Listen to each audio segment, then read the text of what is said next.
Welcome to the Business of Preschool podcast for owners who want to lead well, grow smart, and build a business that's truly worth something. Hosted by Chelsea Reue, owner, author, and childcare sales specialist. This show gives you the insight and the inside scoop to run your school like a business and sell when the time is right.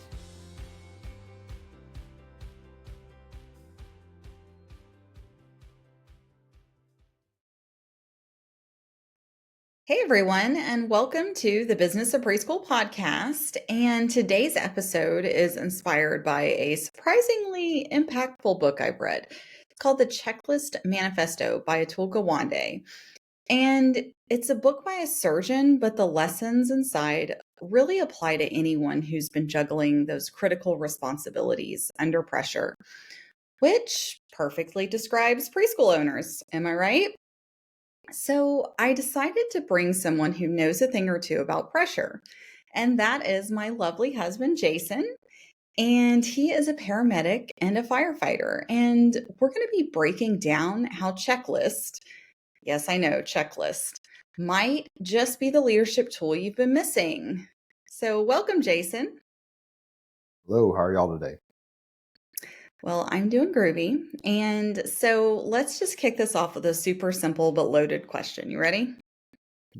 Shoot. All right. So, in its simplest form, what is a checklist? So basically, a checklist is something that is going to put out the steps you need to take in a very logical order. You have two types of checklist. You're going to have ones that are for routine tasks, something you do every single day, or that happens often, and you want to make sure that you duplicate that same task the same way every time. The other type of checklist you're going to have is going to be ones for things that are emergencies or out of the ordinary. So something that's kind of a low frequency but a high risk type situation. You would have a checklist for that. Because you don't do it all that often, you want to have something that's going to help get you to a pre-planned result. So, there's so many fields that really rely on checklists. One of them's aviation, but surprising and like construction, but surprisingly, emergency medicine does as well. And so when we started talking about this, I fear first you were kind of like, well, but our checklists don't look like checklists. But why do these fields rely on them, and how do you use them in your job? So I think the best thing or the best case for utilizing a checklist is it's really a way to cognitively offload tasks. So instead of having to not only decide what you're going to do and then execute on it, you've already pre-planned what it is that you want to do, and then you just have to do the skill. So you're not recreating everything from scratch every single time. It adds a layer of predictability into something so you can plan for it, you can train for it. And it just helps to clarify the patterns and steps that you need to take to solve a problem. So I think a lot of times, people are feeling really burned out, and they're burned out because it's not that they're bad at their jobs. They're burned out because they're doing it all from memory. So when you are using checklists, let's say you happen upon a car wreck, how do you utilize checklists in that scenario? Or what does utilizing a checklist look like in that scenario? So for me, a checklist like that is just going to be incident priority. So we know first thing we want to do is we're going to give a size up so we know what we're coming into and everyone else knows what we have. We're going to consider, are we going to need more help than what we currently have? And we're going to go through making sure we secure the area. We want to make sure we shut the cars off to protect each other. And we're going to assess our patients to see who's most critical to least critical. We're going to go back and reevaluate, what do we need to do in order to safely handle this situation. Within that pre-described set of tasks, there is leniency for people to apply their skill. So, just because we have the checklist, it doesn't replace our expertise level. It just helps to isolate how we want to do that. Right. Because I'm sure when you get on scene and, there's a bunch of different things that could be vying for your attention, right? And you have to quickly decide what's important, what's not. One of the things I love that we talked about with the emergency services is they don't necessarily have a checkbox checklist. Y'all use mnemonics, correct? For a lot of things, we do use mnemonics because they do help in high pressure time. Not always a place where you can pull out a physical checklist and go down it. So we do use a lot of mnemonics, but if you were to see them printed on a sheet, it's going to look just like a checklist. I mean, and so we were talking when we were kind of getting ready for this, and we were talking, a checklist is essentially an SOP that has been simplified, right? Like your standard operating procedures, but it's been condensed. It's not the 4-page how-to. Am I thinking about this correctly? Yeah, correct. So you can use it for any type of thing that you do. We can, from the mundane of how we check off a truck in the morning, use a checklist, to what you do if you're trapped in a bad situation. There's a checklist. It simplifies everything for you. Yeah. So I think the reason I was so drawn to this topic is I absolutely love systems. If I can systemize it, like that's a go. If I cannot systemize something, it's probably a no-go for me. And one of the things I see is so many preschool owners are running their businesses from memory, and those checklists can lighten the load. And maybe not even just in the preschool business, so in my real estate and childcare brokerage side of things, I absolutely use checklists. I have a new listing. We got an LOI. We're preparing for closing. I have checklists for all of those because every step matters. And so I think this is such a universal topic, but it's not one we talk about a lot. And so we're on the emergency roll. So let's keep talking about what are some of those preschool emergencies. And we've owned our school for over a decade. So you've ridden the ride with me on emergencies at the school. But what kinds of emergencies can we be using a checklist for? So for the preschools, lots of different things. Obviously, we rely on them somewhat heavily because we're offsite owners. So a lot of just the back end, how do we run things day to day, is broken down, or it can be broken down into checklists. When you look at some of the more out of the ordinary things, what do we do when we need to shut? We got a storm coming. Okay. So either a hurricane or we have a freeze. We're very susceptible to freezes because our buildings aren't designed for that. So, how do we ensure that we shut down the water, drain the water, ensure we have the heat set properly, do everything we can to minimize that risk. Having a checklist helps to make sure we don't forget something, because usually we're shutting it down when it's already starting to get cold. After close of business one day so we can make it through the night and we're going to be back open the next day. We're just trying to mitigate some risks there. So that would be an example of one. How do we handle when there's something that's broke, whether that's a delivery van hits the vehicle or the building, a parent hits a building? How do we handle those kind of things so we make sure that we respond appropriately? We isolate the area, make sure we call the right people, Right. notify insurance, collect the right information before that person's gone. Because once they're gone, you may never see them again. So, make sure we collect the appropriate information. So And any of those kind of out of the ordinary things, definitely checklist would help with. So the other thing that I want to talk about is sometimes we think emergencies are these crazy one-time scenarios that will never happen again. So we don't bother to either debrief after the fact, like, okay, I'm going to tell y'all, Amazon has hit our building twice and parents have hit our building multiple times. So you would think that's something maybe we shouldn't have a procedure for, because who thinks your building is somehow going to get hit multiple times? But if after something happens and you figured out how to handle it, that's the time to make a checklist, right? Because emergencies, maybe not that exact emergency, but one similar might happen again. And you've already either thought through what you did well and what we need to do if it happens again, or that, you know what, we totally forgot this step. So when those emergencies happen, take that chance to write down what are the steps we ideally would like to take here.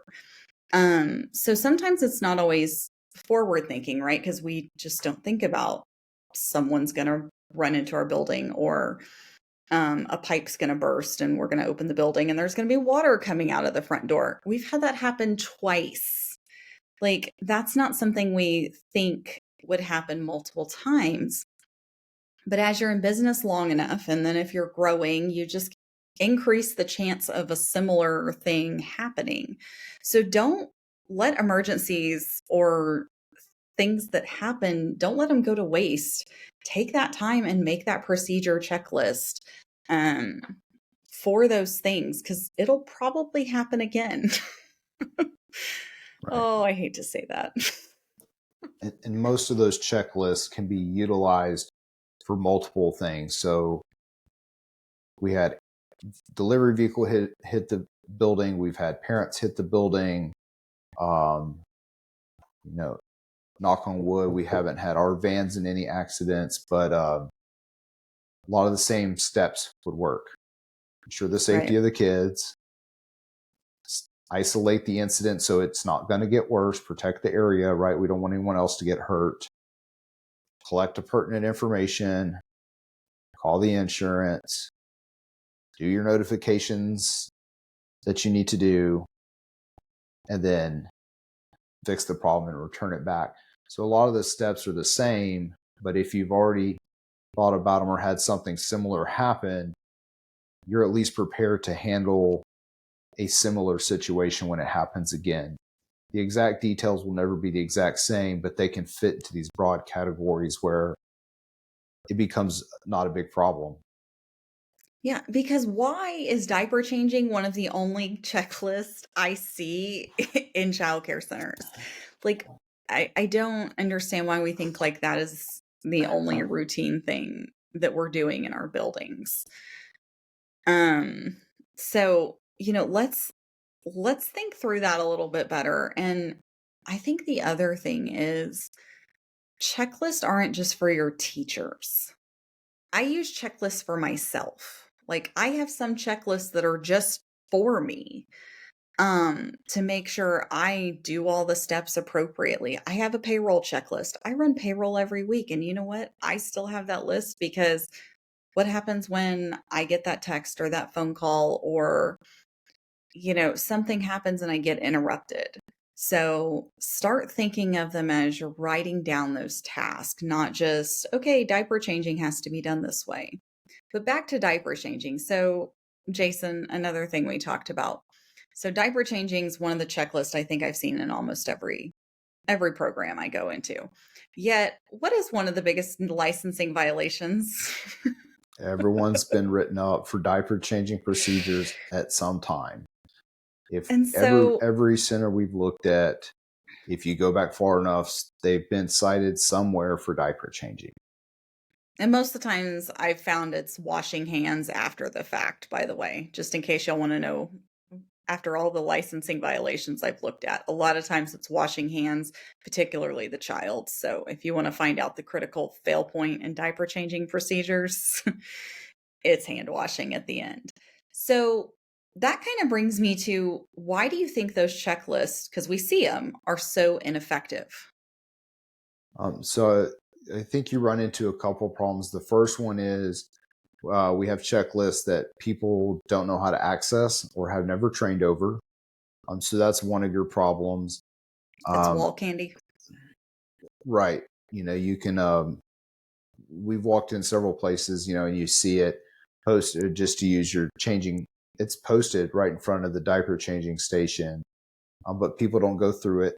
The second one is complacency. You do it all the time. And so you're like, I don't need this because I do this all the time, which is exactly why you should use the checklist, is because you will become complacent. I believe in the book it talked about they utilized it in operating rooms because it was the routine stuff is what was getting people in trouble, not the super complicated things when you're super dialed in. It's the, you're changing your 20th diaper of the day, and that's when you forget a step. So it's very simple to just really to get complacent and not utilize it. And so that's another problem why people tend to shy away from checklist. Very cool. So let's go back to let's go back to your job, because I really want to focus on some of the parallels, because I think in our industry we don't spend a lot of time looking outside of the industry for answers to common problems we have in the childcare space. I think we like to think our problems are unique to just our businesses, and they're really not. So Jason, can you talk about some of the emergencies you faced where those checklists were really essential? So daily we check off our truck utilizing a checklist, which sounds silly, but we also get interrupted with calls sometimes. By going down the checklist, it allows us to come right back where we left off. I can pick back up on that task. If you want to talk about specific checklist, when we do things, let's say like an intubation. So it's a very low frequency, very, very high risk type deal. If we get it wrong, we can kill somebody, so definitely stopping there, going through a checklist. What is our primary? What are we going to do for secondary? What's our rescue airway? So we have first line, contingency 1, contingency 2, and even maybe a third contingency lined out, assuring that we're all on the same page of what we're going to do before we go ahead and perform a procedure. So something like that would be a place where we'd use a checklist in a very, very serious situation. And it helps you, to step back, voice out what your plan is so that everyone's on the same page. It makes it go much smoother. It also gives you time as the person who's leading this or going to do this procedure to gather your thoughts and actually think through what you want to do. It transfers well over to our daycare providers, or childcare like directors. If they had a checklist and they would go down, they have an incident, it gives them a time to step back, look at this and say, okay, oh yeah, I'm supposed to do X. And just focus on that. They're not having to worry about every other distraction that's going on. It allows you to focus on one singular problem. I love that you brought up the communication component. So in the book, it was actually one of the fascinating things they found. So the book talks about it. This surgeon worked with the World Health Organization to develop a safe surgery checklist that could be applicable worldwide, which is crazy when you think about it. So they tried this out in hospitals in like Tanzania and Seattle. Okay, like totally different quality of facilities and availability of medications and things. But one of the things they found was they were trying to stop infection spreading. Well, one of the things they found was that the teams were not communicating prior to the surgery in a way that made sure they got the antibiotics they needed the 30 minutes before. People didn't know what each other's names in surgery, because in a hospital, you don't always work with the same surgery team. Like, this isn't Scrubs or whatever the other, surgical sitcom is. Scrubs was a bad example. What's the other one? General House or General Hospital or any of those, right? Where they have the same cast of characters. So they have people coming and going. Well, one of the things that the study found was that communication and using checklist as a facilitator of communication actually was beneficial. So I love that you brought that up. That was actually kind of cool. So I think the other thing that I still love is that much like the surgery in the operating rooms, emergencies are so unpredictable. And how do checklists help in these unpredictable things? Because, like we talked about, you can't plan for everything. You don't pull out a different checklist for this was a car crash versus this was a motorcycle crash versus this was a we walked in the house episode. Right. So I think what your checklist does is they take an overarching thing, whatever it is, and they break it down into a set of desired outcomes. So what do I need to do first? What do I need to do second? What do I need to do third? And chronologically put that in order. So, and again, the checklist may not tell you exactly every single step that you need to do. It tells you here's the task you need to do. There might be some variation in how you complete said task because there are differences in whatever the problem set is that you're dealing with. But what it does do is it sets it up to where, okay, I need to do this first. When that's complete, I go to the next step. When that's complete, I go to the next one. And so it allows you to break down complex tasks into very simple steps that you're then able to execute on. And I love that. And so I think this feeds in also nicely to you have a specific set of protocols that's determined by the medical director. Correct. Isn't that? So in the way it works in Texas, paramedics operate under like the direction of a medical director. So they say you can do these things and here's the way you can do them, or here's the skill or the medication you can give in these scenarios. So what that allows is there can be, hundreds of paramedics working under the direction of one medical director and what they have approved as a treatment plan. So let's think about this for a second. How does that transfer to your preschool? The medical director is not on every call telling them what they can and can't do, right? Like that would be impossible. Y'all don't call for permission to do XYZ. They've said, here's what can happen and here's what you can do. So let's think about that from what if the director or owner isn't on site that day? How can the school still run? How can the staff still function? And Jason, would you agree checklists can help with that? Absolutely, they help. I think it's something for us that allows us to not be in our schools every day.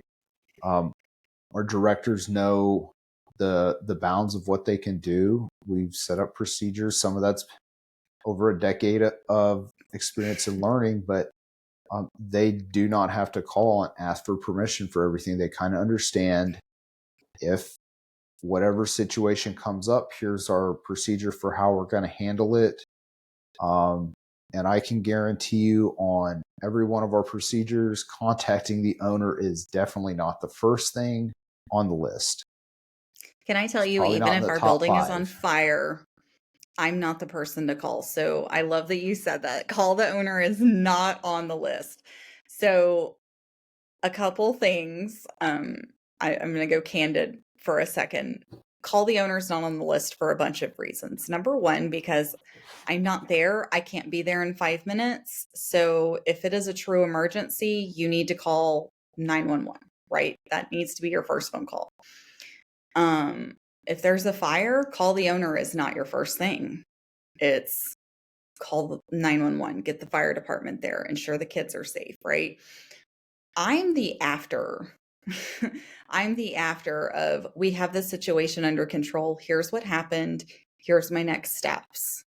And I think the other thing is working to define. I hear a lot of preschool owners, well, what if there's an emergency? Well, define emergency. So for me, an emergency is you need police, fire, EMS, or an attorney. Those are you need those things now.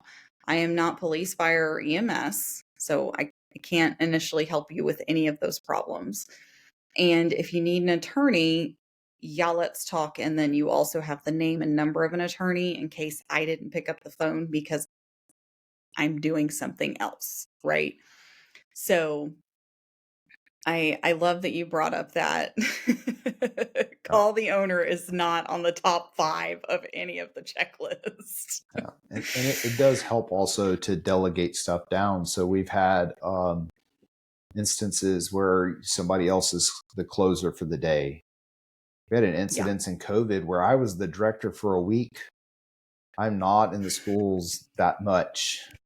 forgot about But that. we had yeah, but checklist allows us, we enrolled a new student while I was there on a system that I don't use that often. And definitely not a side of it that I'd normally use.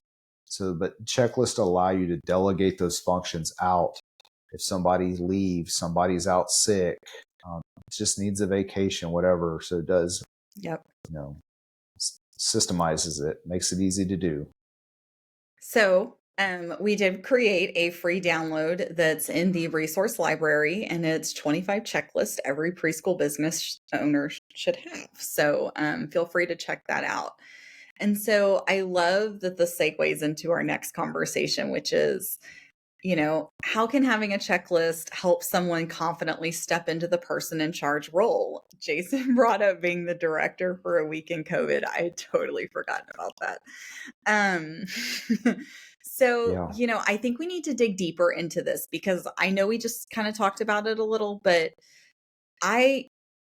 people need to hear this and people need to understand because when I see on Facebook I'm missing my daughter's graduation because I'm short staffed or no I don't have an assistant director or like you need to have people be able to ride up, not come down. So I'm a big believer in you should have a first, second, and third in command, right? Like one is none, two is one and one is none. Um, but three's even better because you know what? I've had both my directors out sick, and luckily we have a third in command. And you know what? She has the opportunity to rise and learn new things. Um, so do you want to talk about that? Being able to delegate almost up instead of delegating down with people and how checklists could help that? Well, I think it allows you to let people learn new skills and really rise into a new level. We know that we want to have our people be satisfied with their jobs. Part of that is learning something new. This is something we do at our department. If the person above you's out sick, we'll let you ride up uh, within reason, and we'll fill your spot. That way, you're getting that opportunity to perform at a higher level. It does give people a reason to want to learn more. It gives them more ownership, which ultimately is, I know this is not a big podcast about company culture or anything, but when people want to be there, they see opportunities for growth and advancement. That does give them a reason, to want to move up. And it could be as simple as an assistant teacher is filling in for the lead classroom teacher. And there are some certain extra things that go along with that. A classroom teacher might be moving up to closing at night, or maybe they're helping with opening and there's only a few people there, so it does give people opportunities to grow within their career field. Gives them a little bit reason to stay in the field long term or longer term. We know this is not going to be a lifelong event for anybody. A lot of people jump jobs and stuff nowadays. That's not uncommon. It's not just solid in preschool. That happens even in the fire service. It happens. Name your professional job, right? But when you allow people to step up into a bigger role, it's kind of a stretch goal almost. It definitely does help, but how do they know how to do that? They've got to have the resources. And so the checklist, Do they need to know how to do everything? No. Do they need to know how to do the most common things? Absolutely. And so, something so simple as how do we answer our phone calls? Like, that's a checklist that we have, right? So if you call and the directors are at lunch or they're out with a parent and we have somebody else, it's very simple for them to come in, right? We can all read down the checklist and say, okay, do this, do this, do this. So it gives people opportunities to rise up to the occasion and not fall flat on their face when they're doing that. It's a support system, right? In a really simple way. It's a support system for those people that you want to give those growth opportunities to. Now, I would, if I didn't ask a tough question, I wouldn't be me. So I know one of the problems is things change, right? Okay, we used to use this fire alarm company and now we use this one, and this one, has a different procedure for how we put the system in test to run a fire drill. And so because I think things probably change in emergency medicine more than preschool as far as in our SOPs, or SOGs. So what happens when those procedures change, but the checklists don't, or no one knows where to find the checklist? So luckily, I've been blessed to work in places that hadn't been the problem. A lot of times we use an app that has them updated and they also get emailed out. And there is kind of more of a formal process for things like that to happen. But it is a problem, if we change something within the leadership team, but then we don't disseminate it out, that's where the problem is. So, whether you're using an email system, whether you're using just bulletins, you need to make sure that when you change something, everybody's aware of it. And then also that it's updated in your files. So that's something that, nobody's perfect. We've had times where we struggle with that, keeping things up to date. And I think that's one of the biggest struggles. As you get more into the habit of doing it, I think that's, if every time you make a change, you update it in your online deal. I think the last thing we were using was OneNote so that it was updated And across. we still do. Yeah. So if we made a change, just me and you working on something back end, it would then be published, and then it, so our directors were aware of it. If they had to make an update, even as something as simple as changing a password, or we've changed from this vendor to another one, they can update it in there, and then we can see it on our back end. So it's kind of a live living document that everybody can see. And I love that you brought that up. Everybody the chance to audit it or to edit it. But people have different permission levels. And so by delegating it to the people who use it to have some ability to update that, our directors have abilities to change some policies because they use them all the time. That has made it easier to keep those checklists up to date. Absolutely. I love that you brought that up. So yeah, we use OneNote because it's a living document, but it can also have documents within it. It could just have notes. You can assign the permissions. So like the directors, yes, I do give my directors full edit access. I know some people just like cringed and got hives with that. But my thing is, I'm a firm believer in the person closest to the problem should be able to solve the problem. And they don't need to call me to say, hey, Chelsea, I changed this password, or hey, the system's different now and now it needs to be done this way. They need to own their role and just update that. The cool thing is, though, our teachers do have it on their tablets as well, and we have different levels. So like we have an admin level, which is Jason and I would have been the only ones that could see that. And then I've got director, and so I can see everything below me. My directors can see their level plus the teacher level. They can edit their level and the teacher level. And then teachers have just view access only of their level. And that is a lot of those procedures or just policies, things like that. So I'm actually glad we talked about that. And that's a cool tool to use. There's a ton of other tools you can use. That was just the down and dirty simple one. And it's worked well for us. When the directors call with a question, they actually automatically say, I already checked OneNote and couldn't find it, because OneNote's searchable. So when they at least said that, I'm like, okay, you at least tried to find the answer, right? Because that's part of that delegation. So we're not hoping for the best. We're trying to empower them to own their roles. We also have And some hard there's copies too. We have some of the, yeah. like for the emergency stuff, and Yep. in our bags that go with us for like an evacuation or fire drill. We do have some printed ones, so it's not all, there's some redundancy Right. there, but the electronic has been the best way to keep them firm and up to date.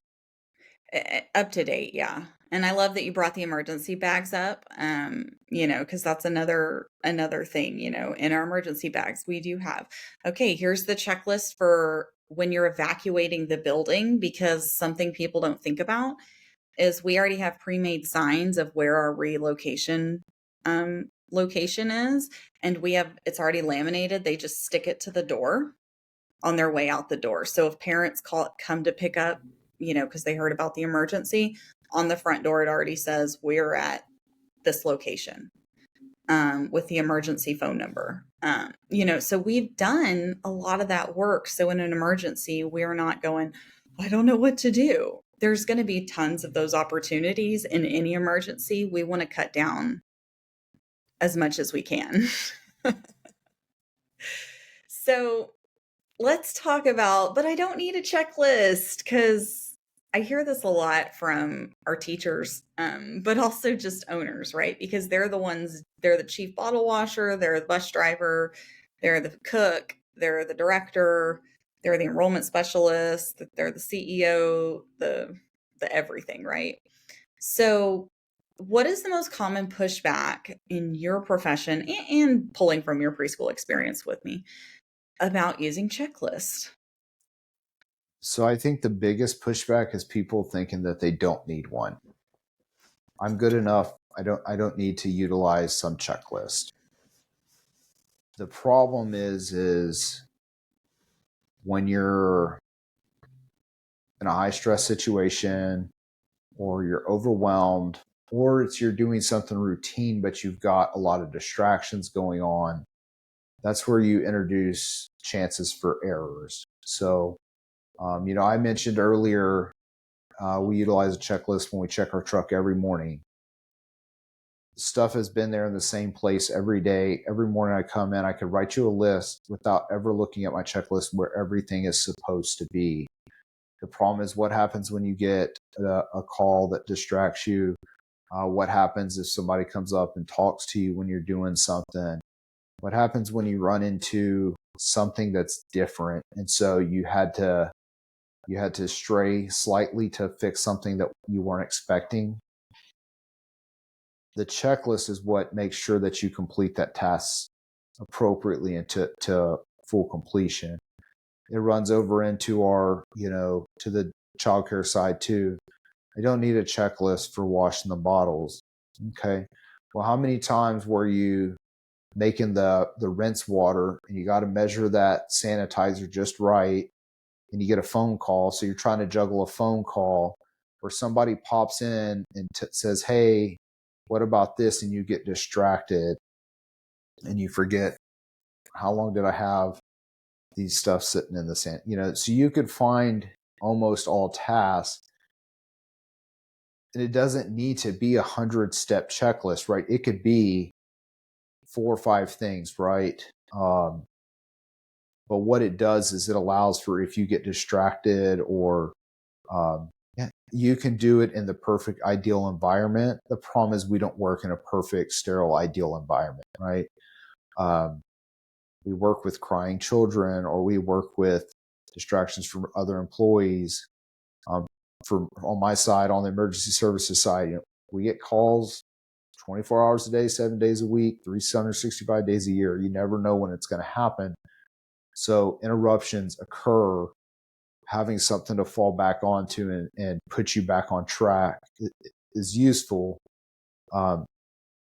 We just, our egos sometimes don't like to admit that, yeah, like it does help to have something to keep me focused and make sure that I don't make minor mistakes, because it's not, one minor mistake usually is not going to get you in trouble. It's the cumulative effect. You have 3, 4, 5 small mistakes, but if they line up just right, the Swiss cheese model, when the holes line up just right, that's when you're going to see through it and have a problem. And so utilizing the checklist helps in most aspects, even in the routine stuff that you think, oh, there's nothing going to happen. Right. Well, and I think, we've got all these diapering checklists, but how many of us have those enrollment checklists? Okay, I get a new student. What exact documentation do I need? Did I get it from the mom? Have I entered the immunization record? Have I recorded the immunization record? And how many of these things, we have it for the diaper changing, we don't have it for the enrollment. That baby will be, that teacher's going to take care of that baby, but your business, maybe not. You've got to take care of it. You've got to have those And how things many you can fall people back on. do we see that are written up specifically for records issues? It's a basic paperwork. It's a yes, no. You either got it or you don't got it. Yep. Take your place of pick. Licensing has found a way to write up paperwork at some point in time. And a lot of times this is something where a checklist would be perfect. You either have it or you don't. Proceed or not. Yes, it's a very binary yes-no situation, which is the easiest type of checklist to use. So I want to pivot a little bit to more talk about just education. So backstory, y'all might not know this. Jason and I both have our degrees in education. So he was a high school agricultural teacher. I was a kindergarten teacher. So education is not new to our lives. But when I started thinking about checklists, I don't see them in education, like not in the primary and secondary education. We don't see them in early childhood a lot. And one of the things I was wondering, because we always talk about educators and burnout, could the lack of checklists in education be contributing to the burnout? Do we have brain overload and decision fatigue and burnout from thinking we need to memorize everything? You want to weigh in on that? You have any thoughts? Yeah, so I think it absolutely could. You could lay out your day really as one big checklist. For me as a high school teacher, here's the way I'm going to start the class. We're going to do this first. This is going to be second. This is going to be third. Every time it's repeatable. That repeatable effect makes your life easier because the kids know what to expect, right? They may not be the best, especially the ones that we're dealing with in a child care center at self-regulating all the time, but that routine helps to regulate them. So if you got teachers that are coming in and it's like crazy every Every day, day's a new day. right? If you can set it up to where that classroom, okay, we know at this time we're transitioning from breakfast into whatever our first activity is. And it's within 5 or 10 minutes, it's going to be the same. And then we know the next time, okay, we're going to do our first round of diaper checks. Will there be deviations? Absolutely. Kids are kids. They're going to have body functions, whatever. But we know kind of what is the flow. And so we're not having to have the brain dump every day of what exactly we're going to do. We're going to do parent communications. So whether you do that in a bundle, like maybe during nap time, you send out a whole bunch of parent communications. Okay, so I'm going to make sure that, I've got my roster, which is a checklist, and I've gone through and I've hit a communication for every kid, when you're getting ready to set up lunch. If you have a checklist and you go through a routine pattern, I'm going to set these out, plates or however you do it, whether you do family style or whatever. utilizing a checklist process and doing it the same every time builds routine into it, cuts down on behavior problems a lot. It makes life easy on the teacher because you don't have to stress about it. There's enough stresses in dealing with a bunch of little humans, and even dealing with big humans. There's the stress that goes on with that, right? We all have our lives. The routineness, the going through step by step by step, ensures that we're not having to recreate the wheel every single day. Every day is not a Monday. Yeah. There's predictability there. I love that this is coming into more just systems, because again, I just love systems. So let's talk about some of the things that make, how do we build that checklist culture, and what makes a good checklist versus a bad one? Yeah. So for me, I think the number one thing that makes a checklist good or bad is it usable? So a checklist that has too many steps in it is not going to be user friendly. If it can't be accessed easily, it also is not user friendly. And so those are your two big things. It does not need to say down to the minute detail. This is not the owner's manual version. It needs to be broad steps, so if Right. it's if it's enrolling a kid, it needs to say, I need this enrollment sheet, this shot records, payment details entered into the system, expected start date, 5 broad steps. Okay. Yes. Are you going to have to do some explaining on what's on the sheet? Absolutely. Are you going to have to maybe look and see, okay, each doctor's going to document shots a little different. You just need to make sure you got them all on there. Payment method, are they paying the right rate? Are they going to be charged at the right time? Do we have card on file, or do you do it by check, or how do you process that? Is that in the system?